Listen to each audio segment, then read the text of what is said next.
Oi, gente, tudo bom? Sejam muito bem-vindos. Eu sou a Lu, esse é o Biscoitinho da Sorte Diferentona e bora começar. Esse é um áudio de algo que tá em elaboração ainda. É uma coisa que eu já reconheço como um problema há, sei lá, 7, 8 anos.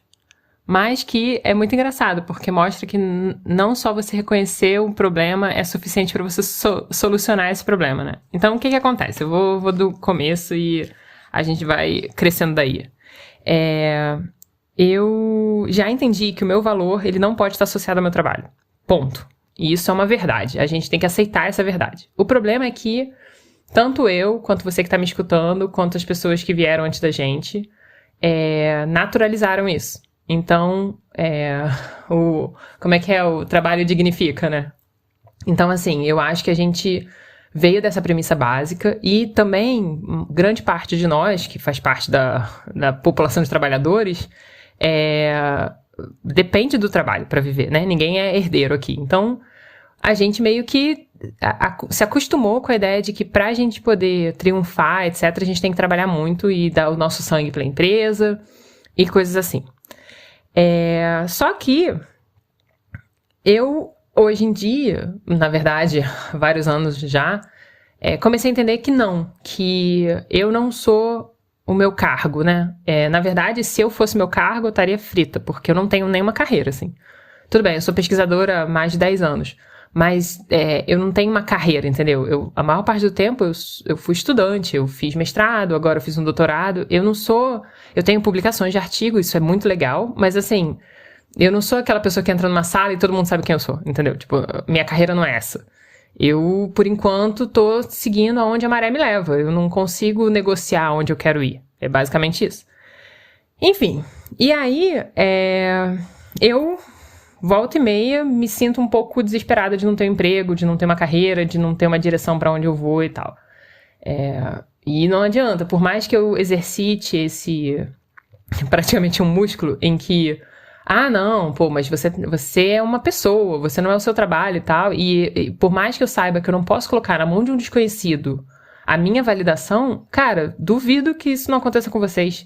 De, tipo, você começar, depois de mandar, sei lá, 100 currículos, ninguém te responder, você receber aquelas respostas automáticas meia boca que a gente já viu em vários prints de história vazada que a pessoa coloca assim, digite aqui o nome do candidato. Enfim, aqueles e-mails super coisa dizendo, a gente gostou muito do seu perfil, entretanto, um outro candidato melhor adaptado está contratado. Foi selecionado, sei lá. E, cara, eu já vi várias vagas que foram repostadas várias e várias vezes. Aí eu descobri agora que tem essa coisa de vaga de emprego que, na verdade, não existe. Ela só tá lá pra fingir que a empresa tá em crescimento enquanto ela tá atravessando uma crise. Olha, a parada, se você realmente confiar num desconhecido pra te validar, você tá frito. Então, eu já comecei a aceitar isso. Mas é um processo. Eu não tenho as ferramentas ainda pra conseguir realmente fazer as pazes com esse assunto. Então é por isso que eu tô falando, tá em elaboração esse pensamento. Mas é um pensamento que eu achei que ia ser muito bom trazer aqui, porque eu escuto várias pessoas falando sobre as carreiras delas e não, eu tive burnout. E isso também é problemático, quando você se dá tanto na carreira que não sobra pra você, entendeu? Então eu acho que é importante a gente começar a desconstruir esse mito de que a gente é o nosso trabalho. Ao mesmo tempo, é muito difícil a gente, de uma hora para outra, decidir que a gente não é mais nosso trabalho. Porque se a gente não é nosso trabalho e a gente fala 70% do nosso dia sobre o nosso trabalho, quem a gente é então, sabe? Tipo, nem todo mundo tem o luxo de falar, não, eu fico em casa, eu faço artesanato e eu leio livros. Ninguém tem vida de herdeiro, cara. Então, assim, eu não tô aqui tentando fantasiar ou romantizar ou qualquer besteira dessas em relação a não trabalhar. Eu acho que trabalho é um meio para um fim, entendeu? Tipo, a gente tem que pagar as contas. Então, beleza. Segundo ponto, não tem nada demais se você gosta do seu trabalho. Zero julgamento aqui. Se você gosta do seu trabalho, que bom. Você acabou caindo nas graças de, seguir o seu instinto alinhar ele com coisas que você gostava de fazer e encontrar um trabalho que te traga prazer. Toma cuidado só para que esse trabalho não esteja definindo você como pessoa. Ou seja, você tá ficando muitas horas lá, você não faz mais nada além do trabalho. Porque a hora que você ficar doente, a hora que você tiver um burnout, a hora que alguma coisa acontecer na sua vida, a hora que você mudar de perspectiva, o trabalho não vai dar a mínima para você. O CEO da empresa não vai ligar. Essa é a verdade. Poucas são as exceções de pessoas que realmente são ligadas na empresa e importantes para as empresas e tal. Mas, assim, no geral, vão encontrar alguém para te substituir. Então, a gente tem que tomar cuidado com esse valor que a gente dá para a empresa, porque a empresa é uma coisa sem sentimento, sabe? Ela tá ali só para ela existir, ela tem uma função e você é uma função dentro dela. Em todo caso, de novo, se você gosta do seu trabalho, se você adora o que você faz, se você gosta de trabalhar horas a fio lá, tá tudo certo. Esse não é meu ponto. Longe de mim colocar zica na sua vida. Por outro lado, se você é que nem eu, que ainda tá tentando se encontrar aí nesse meio e meio frustrada, meio perdida, meio não sei o que eu vou fazer agora, bem-vindo. Você não tá sozinha. E é muito normal. E agora, o que tem acontecido comigo eu tô numa situação mais estável. É a situação mais estável que eu já tive na minha vida. E aí eu tô podendo me questionar o que eu quero fazer agora. Então, tipo, eu realmente posso mudar de carreira. Pela primeira vez na minha vida eu posso mudar de carreira. Eu posso tentar procurar uma coisa que o mercado esteja precisando. E aí eu não vou mais precisar ficar toda hora inventando um caminho novo, mudando de área, enfim. Então eu posso fazer isso. Eu posso insistir um pouco mais, tentar encontrar um emprego na minha área, né, na área que eu tenho mais tempo de carreira, mais tempo de experiência. Mas nenhuma das duas coisas vai ser fácil. E já tem sido frustrante, eu já mandei mais de 100 currículos e assim, nunca tive nenhuma resposta. Nenhuma pessoa entrou em contato de verdade para dar um prosseguimento. Então assim, é bem frustrante tentar as coisas. E é muito engraçado porque falam, não, mas é bom, porque você é flexível, porque você fala várias línguas, porque não sei o quê, porque você é mulher. Gente, meu Deus, eu acho que vocês já ouviram tudo isso e na hora do vamos ver nunca dá em nada, né? Enfim, então tem muitas frustrações. Eu converso muito com meu parceiro, ele realmente se desprendeu dessa parada do valor dele agregado ao trabalho. E isso é muito maneiro, e eu tento seguir o exemplo dele, e tem a influência dele, mas é muito difícil, porque eu, como um millennial, que eu acho que eu sou, eu sou muito arraigada a esse negócio de que a minha função, o trabalho que eu exerço para a sociedade é o meu valor. É muito difícil tirar isso. Então, é um processo lento que eu ando para frente, aí dou 10 mil passos para trás. Então, toda vez que eu acho que agora eu tô tranquila e tal. Aí eu aplico para uma vaga, a vaga diz não, aí eu fico já meio murcha, assim. E é foda, pega a gente muito desprevenido, assim. Você acha que você tá de boa, que você realmente não é seu trabalho, que não tem problema. Mesmo que as coisas não se convertam no emprego, mas, pô, só de você tentar, só de você colocar o seu currículo lá e tal, tranquilo. E aí no final da semana, depois daquela caixa lotada de e-mails, nossa, dizendo não pra você, você fica, meu Deus. Mas, se serve de consolo, quando eu procurei meu doutorado, que eu apliquei pra fora, eu tinha aplicado pra 50 vagas. 50 vagas. Eu mandei meu currículo de pesquisadora para 50 pessoas tentando conseguir um doutorado. E eu só levava não. E aí eu consegui um sim. E aí foi esse sim que mudou realmente minha vida. Na verdade, eu consegui 2 sims, mas um acabou se convertendo em não, por conta das limitações sanitárias da época. E aí o outro sim se converteu em sim e foi um caos, mas deu tudo certo. E agora eu tô numa situação muito melhor do que eu tava antes. Muito melhor do que eu jamais estive, assim, de segurança financeira, estabilidade e potencial para os próximos passos, né? Então, show. Acontece, leva tempo, cansa pra caramba, faz você sofrer. E eu acho que dá pra ser mais suave do que isso. Eu acho que a partir do momento que a gente consegue criar uma identidade que não é o nosso trabalho, esse distanciamento, ele é saudável. E aí é engraçado porque eu tenho visto muito bombardeio sobre geração Z e eles não quererem trabalhar e eles serem pirracentos, qualquer coisa dessa. Eu, particularmente, sei que todas as gerações novas, elas são atacadas pelas gerações anteriores, porque as gerações novas trazem coisas diferentes do que as gerações estavam acostumadas. Então, normal. Eu, particularmente, tem uma teoria de que a geração Z tem uma relação diferente com o trabalho, não só porque agora o poder de compra tá menor, como também porque eles viram os pais deles trabalhando pra caramba, vivendo em função da empresa e não tendo nenhum reconhecimento. Então, eu não acho que eles estão errados, entendeu? Tipo, você ter pais ausentes que deram tudo pela empresa e que no final da vida não receberam nada em troca, tipo, isso te deixa um pouco cético de que as empresas não são essa grande família que eles prometeram, entendeu? Então, assim, eu particularmente não acho que a visão do Gen Z em relação ao mercado de trabalho tá errada. E eu, na verdade, acho que a gente, como as gerações mais velhas, podemos aprender muita coisa boa com eles, assim. Tudo bem, mas ele não sabe pegar um ônibus, fulano não sabe fazer não sei o quê, não sabe preparar um café. Bom, aí é uma outra questão que eu não tenho nada a ver com a criação dos filhos, das pessoas. Cada um cria seu filho como quiser. E não acho que você possa colocar isso como uma geração inteira. Uma geração que não sabe fazer café. Gente, pelo amor de Deus, tem máquina de café expresso hoje em dia. Realmente você não precisa saber fazer café. O café expresso vai ficar muito melhor do que o café que você faz, sei lá. Eu particularmente gosto de café de filtro, mas não vamos entrar nessa seara que não vai sair em lugar nenhum. Ponto eu acho que a geração Z tem umas críticas bem construtivas que podem ser usadas em benefício das outras gerações.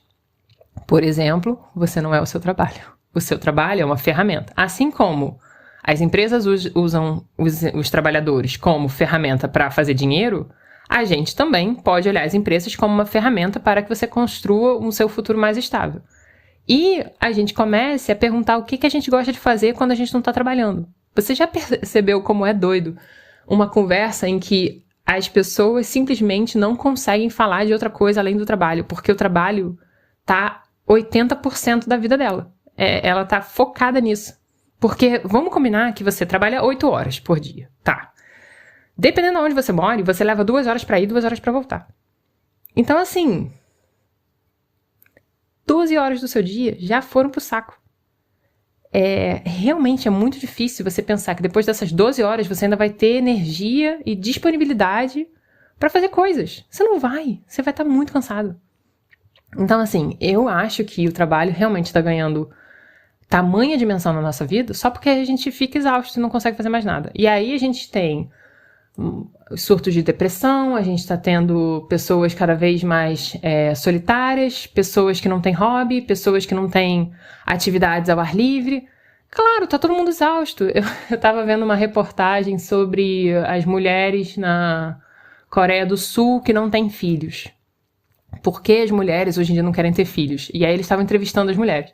Gente, a carga horária da galera lá é de 16 horas.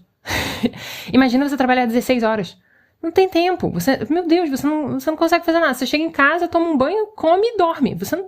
16 horas, imagina. Ou então 12 horas de trabalho. A galera trabalha muito, eles não têm nem tempo. E aí as mulheres lá estavam comentando que, inclusive, sendo mãe, você também é responsável 100% pelo cuidado do seu filho, por conta da forma como a sociedade deles é estruturada. Então, assim, mano, aí eles falando, que o governo tá tentando tomar iniciativas para promover que as pessoas tenham mais filhos. Gente, vocês têm que só mudar a cultura de vocês completamente para vocês poderem colocar uma criança nessa equação, porque não cabe. Como é que você vai criar uma criança se você trabalha 12 horas por dia? Você não consegue. Simples assim, a criança vai ser triste também, que nem você. Então, eu fico impressionada como as coisas estão sendo distorcidas num ponto muito grande, assim. E aí eu já falei com vocês sobre lazer e sobre passatempo, mas vou falar de novo porque é um assunto que eu adoro, que é tipo, a gente não consegue nem relaxar pra fazer um passatempo, porque a gente tem que ser produtivo, e aí o nosso passatempo tem que virar alguma coisa que você vai vender, pelo menos, pra não ter perdido aquele tempo, porque aquele tempo que você tá fazendo seu passatempo, você podia estar, sei lá, investindo em criptomoeda, você podia estar desenvolvendo conteúdo pra uma página no Facebook. Você tá entendendo? É a ironia que contém aqui, porque, gente, você precisa de escape. O ser humano é uma plantinha com sentimentos complicados. Então a gente precisa de água, a gente precisa de sol, a gente precisa de um ventinho na cara, entendeu? E a gente precisa cuidar do nosso mental. E, cara, terapia ocupacional é parte de cuidar do seu mental. Então você fazer um hobby, pelo simples ato de você fazer um hobby, vai te salvar muito tempo de estresse e ansiedade. Sem zoeira.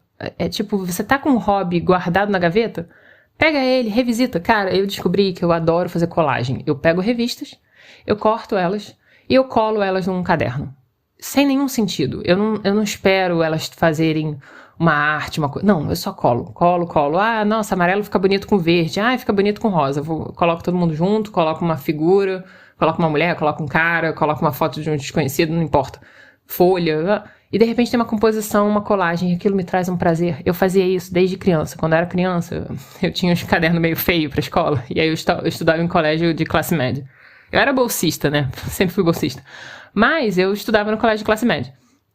E aí, os meus cadernos eram aqueles cadernos ruins, né? Com capa mole e tal. Com desenho de praia, assim, bem cafoninha. Aí, o que eu fazia? Pra eu, me entreter, eu colava, fazia umas capas legais, assim, que eu gostava, com, sei lá, o boneco que estivesse na moda, o filme de ação, qualquer coisa que estivesse disponível no jornal ou na revista que eu tivesse acesso, cortava, colava com fita durex. E era isso, cara. E eu descobri que esse, na verdade, era um passatempo meu. Eu adorava fazer. E aí, em 2018, 2017, eu revisitei esse passatempo. Também por uma influência externa, alguém falando sobre a importância de você ter hobbies e tal. E eu falei, é verdade, eu tenho uns hobbies que eu gosto, vou tentar de novo. E um desses era isso, de colagem, que não faz o menor sentido, não tem nada, não vai me trazer prazer, não tem como vender. Imagina, não tem como vender. Mas é muito prazeroso pra mim. E, cara, me faz muito bem. Então, durante o doutorado, tinha semanas que eu tava muito estressada e tal, eu chegava do trabalho e sentava pra fazer colagem, pra poder, sentir que eu tinha construído alguma coisa. Eu acho que é isso também, a gente não tem mais o sentimento de construção de coisas. Mas tudo bem. Fugi um pouco, mas não muito. Voltando, trabalho não te define. Vamos continuar nessa linha de raciocínio. O que eu acho é que hoje em dia, a gente também tá construindo essa coisa do seja seu próprio chefe. E, mano, seja seu próprio chefe, você não vai ter um dia de descanso. Então, a gente também tem que parar de cultuar isso. Ser seu próprio chefe é muito trabalhoso. Uma empresa exige muita dedicação sua. E eu acho também que eles estão misturando tanto esse negócio de produtividade. Você não tem que ir trabalhar, você tem que trabalhar e dar o seu melhor. Você não tem que ter tempo de qualidade, não tem tempo com seus filhos, você tem que ter tempo de qualidade com seus filhos. Então, assim, eu acho que tá tudo tão maximizado, você tem que ter performance em tudo que é canto. E, de certa forma, a gente tá tentando pegar uma receita que é para uma empresa, produtividade, etc., e tentando aplicar na vida cotidiana, sabe?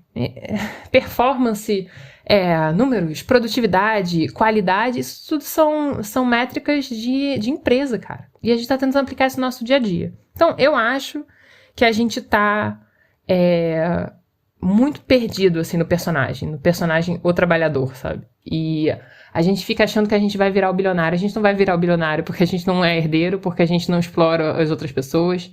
E porque a gente tá mergulhado no capitalismo que fica empurrando coisa pra gente. A gente tem uma rotina horrível, que a gente detesta, e aí a gente fica comprando coisas pra tentar comprar a nossa saída, comprar a nossa felicidade, entendeu?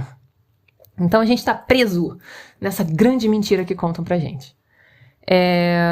E aí eu queria levantar aqui a questão. Quem você é quando você não tá sobrevivendo? E quem você é quando você não fala que você é o seu trabalho? O que você faz? O que você gosta de fazer? Quais são seus objetivos de vida como pessoa, não como trabalhador? Porque eu já várias vezes conversei com pessoas e aí, o que você quer fazer e tal? O que você se vê daqui a 5 anos? Ah, não, quero ser gerente. Ah, não, quero transferir para outra empresa. Ah, não, quero trabalhar com não sei o quê.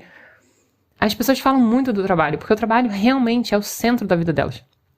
E de novo, não é julgamento, é só... Analisa isso, percebe como a gente fala de trabalho. Pô, eu encontrei uns amigos do meu laboratório, do meu antigo laboratório. Cara, o único assunto que vingou foi sobre o trabalho lá, os projetos anteriores, os projetos atuais, o que tinha dado certo e o que não tinha. E aí você fica meio triste, né, cara? Porque você não consegue conversar sobre coisas triviais. E olha, acredite em mim, a quantidade de assunto trivial que eu sei, olha... É ridículo. Eu podia passar num quiz de assuntos supérfluos e idiotas. Eu tenho prazer em saber coisas sei lá, que o povo tem 3 corações, sei lá, coisas que, sei lá, urso polar não tem polegar. sei lá, qualquer coisa idiota dessa. Então, a real é, eu adoro o assunto inútil e eu acho que o assunto inútil rende muito papo. Só que a gente tá num momento tão utilitarista da vida que ninguém quer nem, entre aspas, perder tempo falando desses assuntos. E é uma pena, sabe? Pô, outro dia eu percebi quantas fake news contavam pra gente quando a gente era criança, sabe? As informações que não tinha como a gente verificar. Sei lá, eu não sei. Eu fiquei pensando também, eu tenho tido alguns hobbies agora que eles talvez não cheguem a lugar nenhum. Às vezes eu paro no meio. Eu descobri também que hobby não é uma parada que você faz todo dia. Você pode fazer numa temporada, depois você para.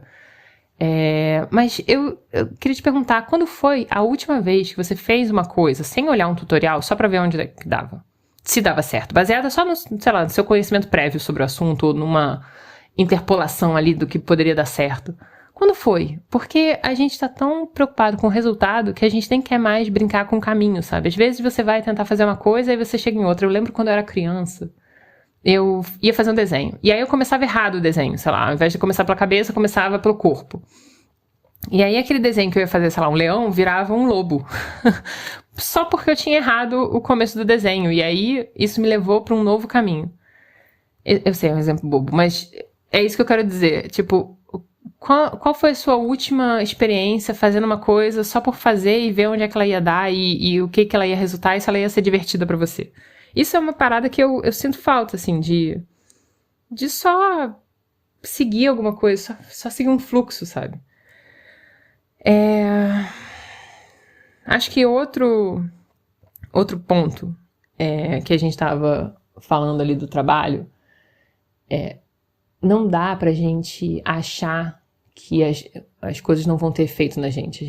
Se a gente trabalha num lugar que a gente não gosta, aquele ambiente ele vai pesar na gente, cedo ou tarde, sabe? Então é muito importante encontrar uma saída daquele emprego. Tipo, não necessariamente aquele é o único emprego que você vai conseguir, mas você precisa se organizar pra sair dele, sabe? Até porque a gente tem o hábito, por conta de todas essas influências e essas mentiras que contam pra gente, a gente acaba gastando todo aquele dinheiro que a gente recebe do salário, que não é muito, né? Mal dá pra pagar as contas. Só que com o que sobra, a gente se mima, entre aspas, né? Tipo, não, eu mereço aquela garrafa de vinho, eu mereço aquele almoço no restaurante, enfim, aquele café e tal. É claro que essas economias não vão te fazer um milionário, mas essas economias podem te ajudar a sair da onde você tá e chegar num outro lugar um pouco mais confortável, não sei. Então, eu acho que realmente investigar a sua rotina e tentar encontrar um caminho paralelo, assim, um jeito de tentar sair da onde você tá e chegar num lugar que seja um pouco melhor pra você, pra sua saúde mental, física e tal, vale a pena. E tudo bem, pode ser um sacrifício, mas talvez, se você começar a desconstruir que você é um trabalho, que você é o seu trabalho, talvez isso te permita explorar novas direções, entendeu? De coisas que você poderia estar fazendo que você ia gostar mais. Eu não sei, cara. Eu acho que por a gente passar tanto tempo trabalhando, ele tá tão misturado na nossa personalidade, e aí a gente é a nossa função e a gente só conversa sobre a nossa função, que fica até difícil você imaginar um caminho alternativo, sabe? Tipo, uma coisa que você estaria fazendo se você não fosse o seu trabalho naquele momento. Mas, cara, se você for demitido, você vai continuar sendo você, entendeu? O seu trabalho, ele realmente não te define. E essa é a parada. Eu continuo sendo eu. Eu, na verdade, sou mais eu agora, enquanto eu tô buscando meu emprego, o próximo. Mas não é fácil, não é livre, né? Tipo, a gente vai realmente se questionando. E esse negócio de ficar esperando uma aprovação, ficar esperando um feedback positivo, uma ligação para entrevista e tal.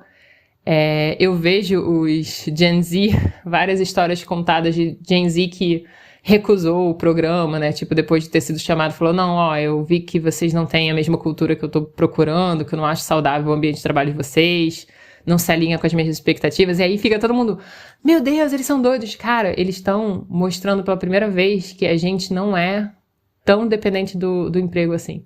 Tudo bem, eles estão numa situação um pouco mais favorável para esse tipo de coisa. A gente, na idade deles, não podia fazer isso. Até porque a cultura que nos foi ensinada e a gente aprendeu a acreditar, porque foram os nossos pais que falaram pra gente, dizia que se a gente recusar o trabalho, eles vão achar outra pessoa. Geralmente eles acham.